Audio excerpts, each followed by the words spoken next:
Welcome to Trainer Talk. Ladies and gentlemen. We're back. Matt Morris, Devan Kline. Today, the episode is called Stop Starting Over after the book that I wrote in August 2018. That seems crazy to me because I do remember like when you had that book release party. Yes. It seems like 10 years ago. It does seem like a long time ago. COVID felt like 3 years, so maybe that's why. Just 2018, and so I wrote this book with the premise of the following. Everybody kept coming to me and they kept saying, I'll start Monday, or I'll start in January, or I'll start next week, or there was always like some period of time to where like the moment we were in right now to when we were going to start, there's always like a period of time. And to me, it struck me as odd. I'm like, what are you waiting for? Because to me, it's like fitness is something that you don't necessarily intrinsically want to do for most people. There's a few of us crazy fitness freaks that like intrinsically enjoy it. Most of us don't. Most of us like the byproduct of it. And so it's like, if whether you start Monday or next year or right now, it doesn't really matter. So you might as well start right now, stop starting over. And the best way to never start over is to never quit in the first place. So just consistency was the name of this book, really. Yes. Consistency. And consistency is the rarest skill of them all. It's the rarest skill of them all. Yep. All right. So, Matt, why don't you explain to everyone what we're going to do today with this book, Stop Starting Over. You can get this on Amazon if you want to go deeper. By the way, Morgan and I are in the middle of writing our follow-up, our co-authored follow-up to this, so more on that. But this is available on Amazon. We sold a lot of copies. Weren't really trying to sell a lot of copies, but the message spread, and I think we did just short of 20,000 or so, which I was super happy about, and we're looking forward to writing the sequel to this. But what are we going to do today, Matt? Well, we're gonna pick a spot. So it's like you probably played this game with a globe in real life where you spin it, and wherever you go, either you try to guess the capital or you're like, I'm gonna go there. That's what we're gonna do with the book. So I'm just gonna flip a page, and whatever page I flip to and point to, that's what topic we're gonna talk about. So okay. I'm gonna start in the front. So and while Matt does that, I want to introduce you guys to a brand new member of the family. This is my baby Hazel, and she's going to join us for the podcast today. Baby Hazel, can you say hi to everyone? Ooh. You just stole the show. This is a German Shepherd. Her name is Hazel. She's 10 weeks old, and she is now officially part of the Kline family. Do we start over? No, we don't start over. We stopped starting over a long time ago, didn't we, buddy? Yes, we did. Okay. You're the star of the show, and you know it. So okay. Here's your bone. All right, where are we at? The topic I landed on, which I guess we're just going straight into the deep end. All right. We're just going to go straight into those deep topics is life is nothing without love. Ooh, okay. Well, this is a fitness book, right? So it seems, well, you know, fitness is the anchor to life. And so in the front part of this book, I wanted to really anchor us with some life principles, right? Fitness is like this thing that I think gets I could do it if I want to rap. It's like, we don't think that's true. We think fitness is your anchor, like your anchor to your entire life. Because what is your life without health?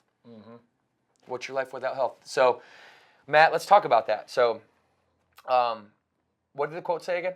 I wrote it and I forgot about it. Life is nothing without love. Life is nothing without love. All right, what does that mean to you, Matt? Well, the first sentence in here like hits home to me because the question you ask is what would you do if your mother or father became extremely ill? And the only way to save them was to come up with $25,000 to cover their medical expenses. Ooh. What would you do?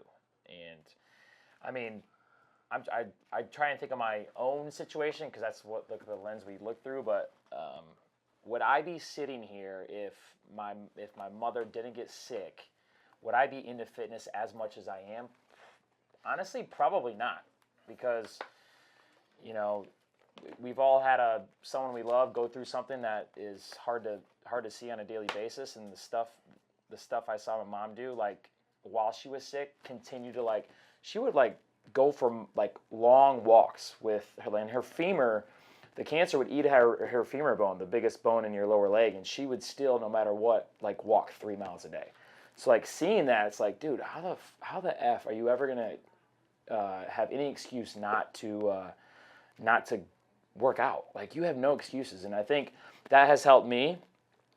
I still say that out loud to myself, when my alarm goes off in the morning, I don't really want to work out today. It's like, dude, put things in perspective. There are people that can't get out of bed, can't go work out. They would literally give anything in their life to go do what you can do daily. And I got to do this for my job. So I think looking through that lens has helped me land here and has helped me continue to just grow in the fitness space. So that hits home for me. Yeah, no, that's powerful. And I think it's really another interesting angle that you could take at this quote when you're really kind of deconstructing it and analyzing is that this is also proof that you can do anything, right? Let me explain what I mean by that. When I pose the scenario of, hey, if your person that you loved in your life the most was ill, I mean, like to the point where you were the only one that could save them and you had to raise $25,000 that you did not have to go save them, I'm putting my money on the fact that you can get resourceful and scrappy enough because it's important enough to go save that person. And so it's like, if you can do anything, then what's stopping you from, what's actually stopping you from going to get the fitness journey? It's just not important enough. It's just not deep enough. Because when it gets deep enough, you would do anything for somebody you loved. And the sad part is, we'll tend to do more for our dogs than we'll do for ourselves. And so life is nothing without love means that life is nothing without love for yourself. And when you have that love for yourself, you know that if anything ever hit the fan, like needing to cover $25,000 worth of medical expenses, that you could go do that. And You're going to figure it out. No sweat off your back. You're going to figure it out. So that ties back into the fitness world and your fitness journey, because I really believe that you're capable of whatever you put your mind to, and it's not a matter of ability, it's a matter of motivation. How motivated are you to go on your fitness journey? That's what I meant by that. Yeah. You want to do another one? Let's do another one. All right, you want me to go this time? Spin it. All right, I'm going to spin this way. Ooh. Actually, you flip it upside down for me and like put it in a way where because I kind of know the book well, so where'd it go? Okay, there it is. What we get? Principle number 4. Okay, so let me give some context real quick. Okay, so we're on page 199. This is chapter 10 called Recovery. All right, and principle number 4 is keep it cool. Don't overlook your sleeping environment. Matt loves this one. I knew he's going to perk up when this one came on. Temperature is another key element of a great night's sleep. While people sleep at different temperatures, it's common to sleep soundly when the room is cooler. Okay? Most people sleep better when the room is cooler. I know that is certainly the case for me, and shout out to my sister-in-law, Aubrey, who's the wife of my brother, Jason. When I go stay with them in Michigan, when we're visiting the Battle Creek gyms and the Portage gyms, she knows how to keep it cool in her house. I'm from the South. We go up there. It's freezing in her house because she's like, Devin, I just sleep so much better with it. And Tell it's him, my Aubrey. house. So Tell him. You just put some extra blankets on, buddy. Yeah. So keep it cool, Matt. That's such an important thing people overlook. Okay, go. Like, and I'll tell you what I do and what recently I have done to even help me sleep better. Like if you just got your sleep like 20% better, 30% better, you don't know what you're missing until you get that. So it's like when people tell me that they drink caffeine all day and they sleep like a baby, and it's like, well, have you ever tried not to drink as much caffeine and see how you sleep? Like you feel so much better. Right. Or like in this environment, when you're talking about I don't need to sleep at a cooler environment. Well, have you tried it yet? For me personally, Aubrey's house sounds like my house. Like me and my wife keep our house as cool as possible. We just moved into a different place, and my wife Monica's a little upset because we sleep on the 3rd floor, and it's hot up there, like inherently. So it's like we got to pump cool air up there. But what I've done recently that has helped me even sleep deeper is I always have a fan on. I always have to have some outside noise, but I've also just started my sound machine on my phone. I found like this best thing on Spotify.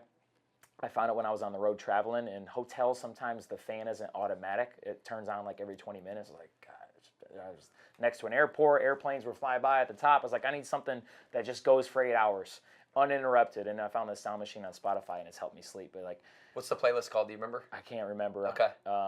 It's just called like Deep Sleep or something like that. But what's funny is that subconsciously your body knows. So like it's only 8 hours.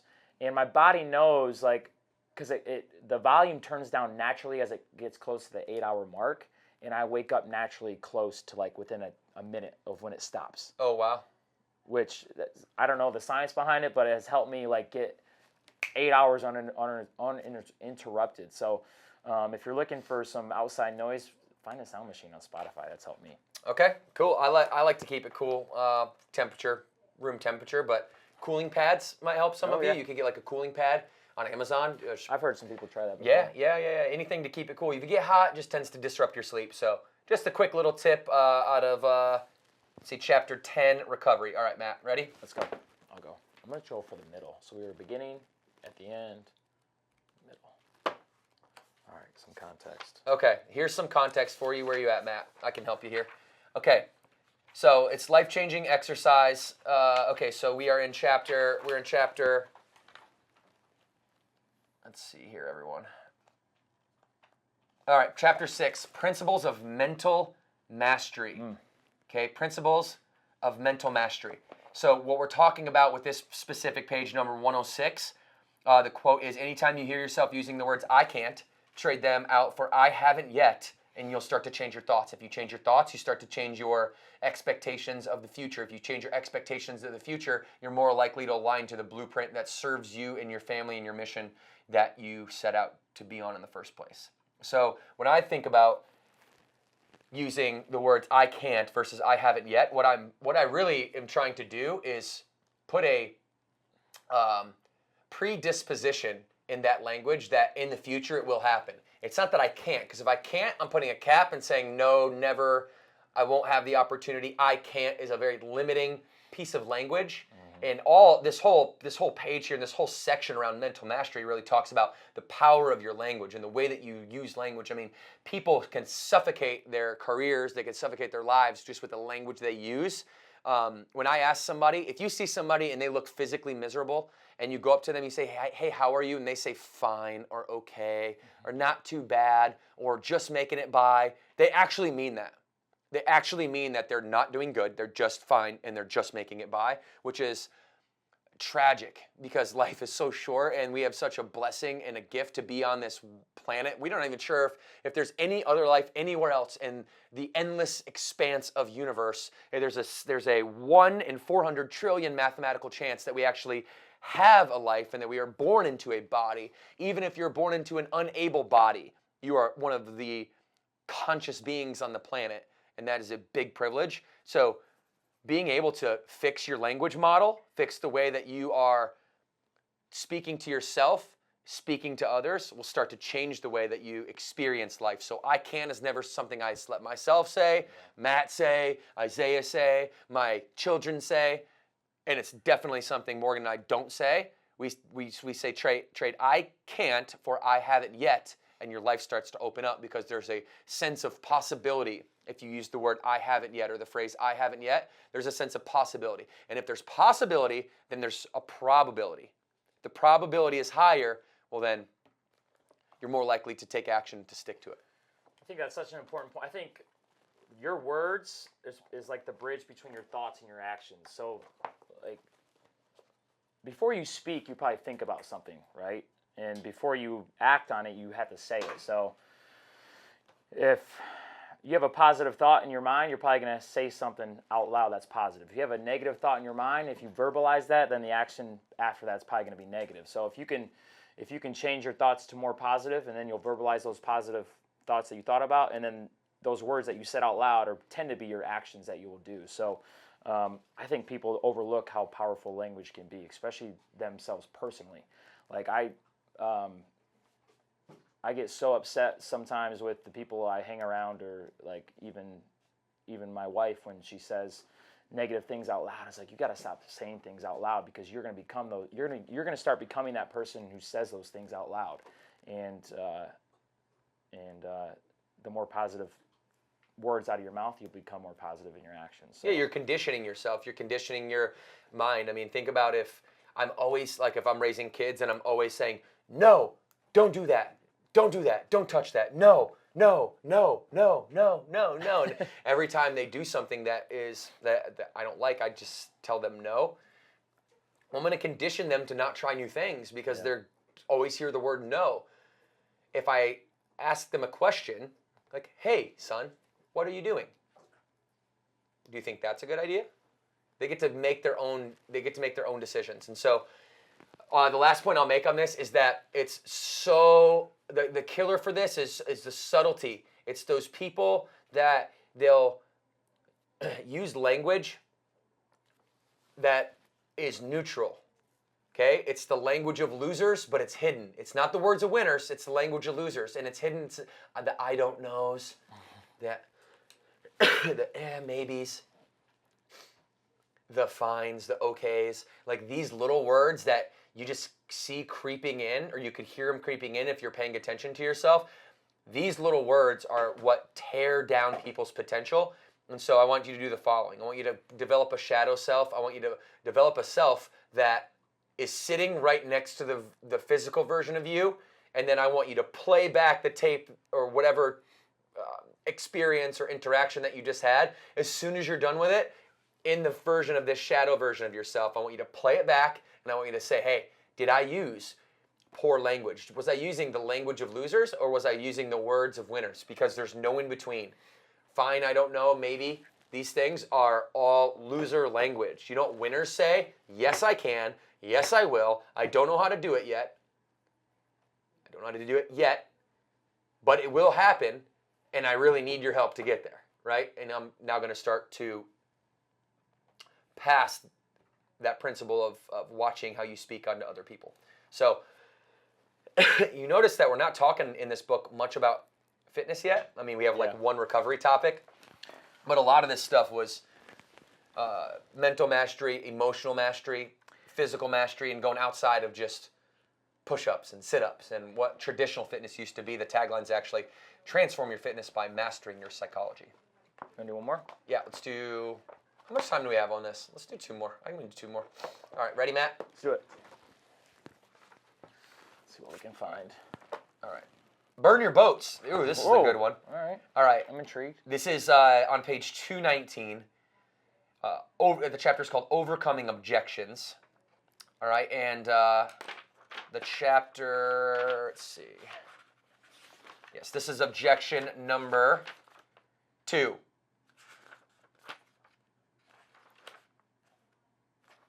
Yep, objection number 2. Now, these are objections to why people traditionally say that they can't work out. So let's go through all of them. I've tried everything. That's one that people say, everything. What usually happens, Matt, when they've said, hey, Matt, listen, I'm excited to be here, but I've tried everything, so good luck with me, buddy. Majority of the time, they've tried something they don't like.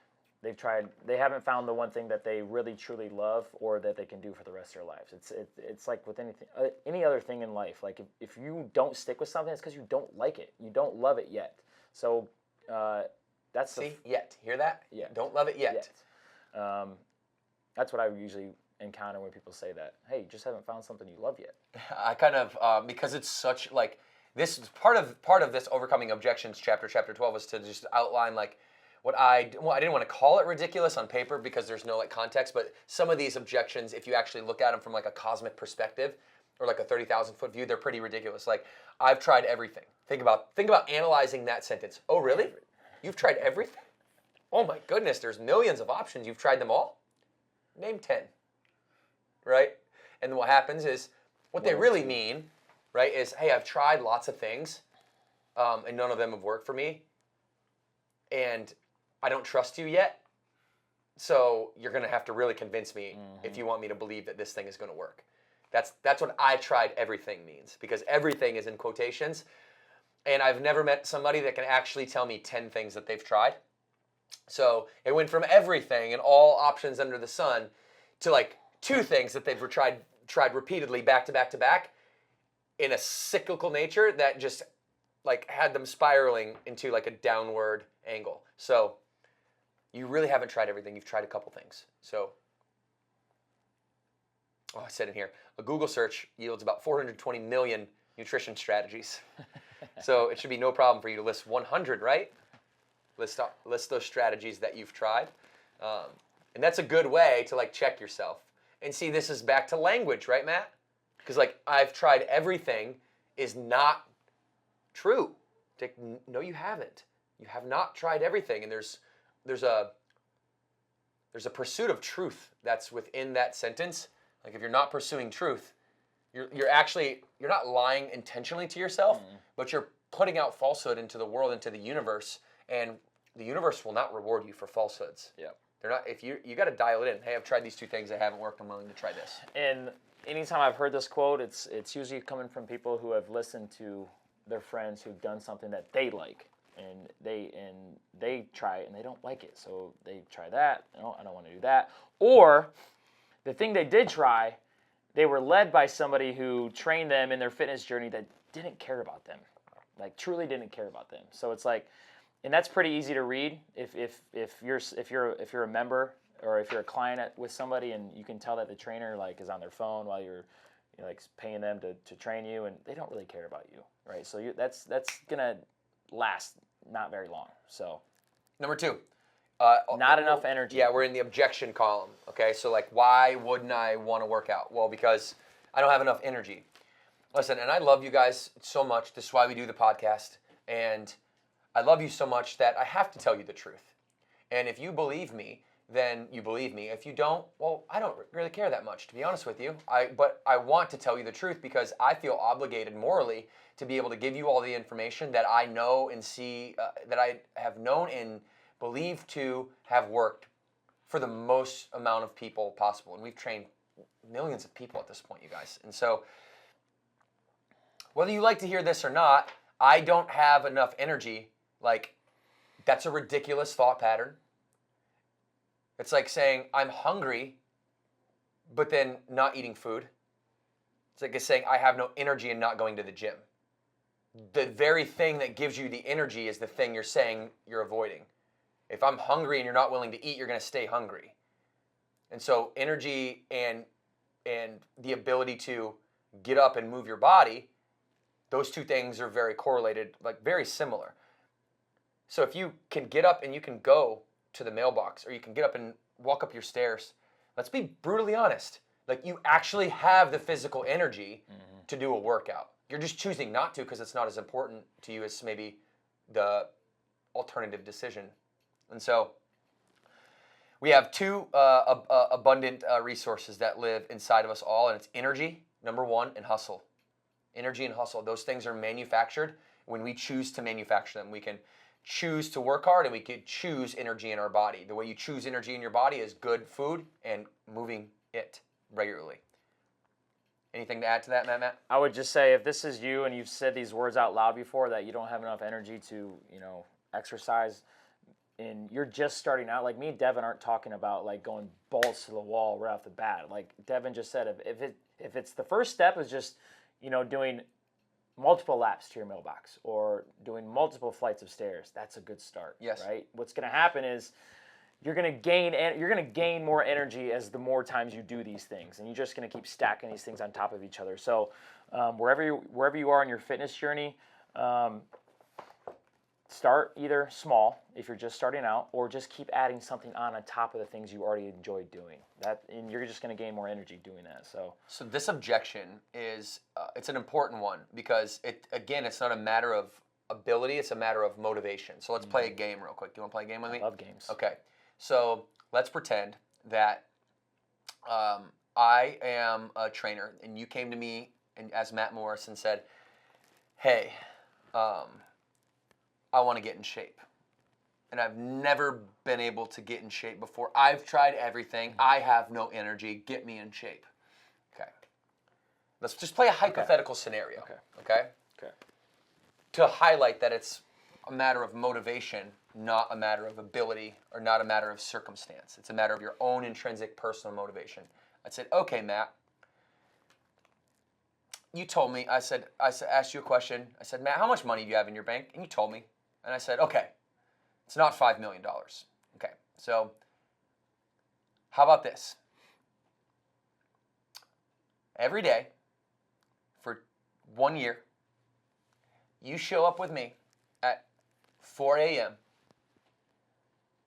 And at the end of the year, however, I'll break every time you show up down into $5 million down into segments. And I'll accumulate that at the end of the year. Okay. If you do not miss a single day that you commit to missing, at the end of it, I will give you the accumulation of that total amount of money at the end of 5 years. So if you came every day and you did what you said you were going to do every day and you showed up and you worked out for 45 minutes, at the end of the year, you'd make $5 million just to do that. Would you do that? Would you play that game? Right? Absolutely. Who wouldn't play that game? I just got motivation. Right? Who wouldn't play that game? So it's not a matter of ability. You can get up and you can go. I bet you got a lot of energy if you could show up every day and you could accumulate that type of wealth. Now, here's the punchline. We all know that health is far more important than wealth. Mm-hmm. But we're not willing to show up for ourselves, but we'll show up for money. We're gonna show up for wealth, but we're not gonna show up for our health. Mm-hmm. Last one. Okay. Oh, we got to get back to burn your boats. Okay, so this was 219. So burn your boats was I actually learned this at a Tony Robbins conference, and it's something he said to me or said to the group, and I was like, that's crazy. He's like, in order to create lasting change,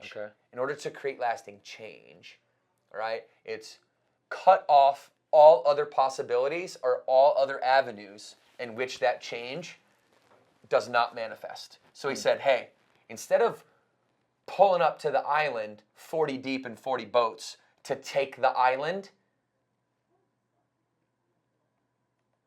with leaving your boats out on the shore, you have a higher probability of success in taking the island if you pull up to the island and set all of your boats on fire.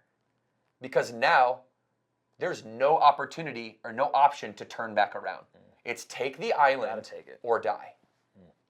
So burn your boats doesn't mean burn your bridges. Burn your boats means cut off all other excuses, cut off all other possible scenarios to which whatever you want to manifest has to happen, and there's no other outcome. No plan B. Plan B. I've heard that before. No plan B. This is another way to say no plan B. Yep. What do you think about burn your boats? I've never heard that specific saying, but again, no plan B. I have heard that, and I have tried to start thinking this way.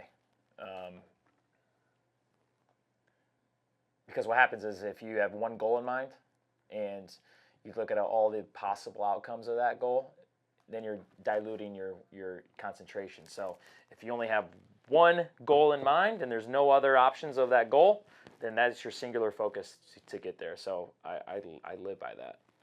Especially burn your boat sounds a lot cooler. You're like, people are like, wait, what is that? I gave Tony Robbins credit for this here in this book, by the way. He made this famous. He didn't make it up, by the way. He just made it famous. The last paragraph in here says, the boats in your life are the excuses that you've used in the past to quit and start over later. Mm-hmm. The islands in your life are the goals that you've been attacking for years. If you want to take the islands, then you need to burn the boats and leave yourself with no other option than goal achievement. The answer to the question, how do I stop starting over and create lasting change, is simpler than it's ever been if you just burn your boats. That's a good place to stop. Yeah.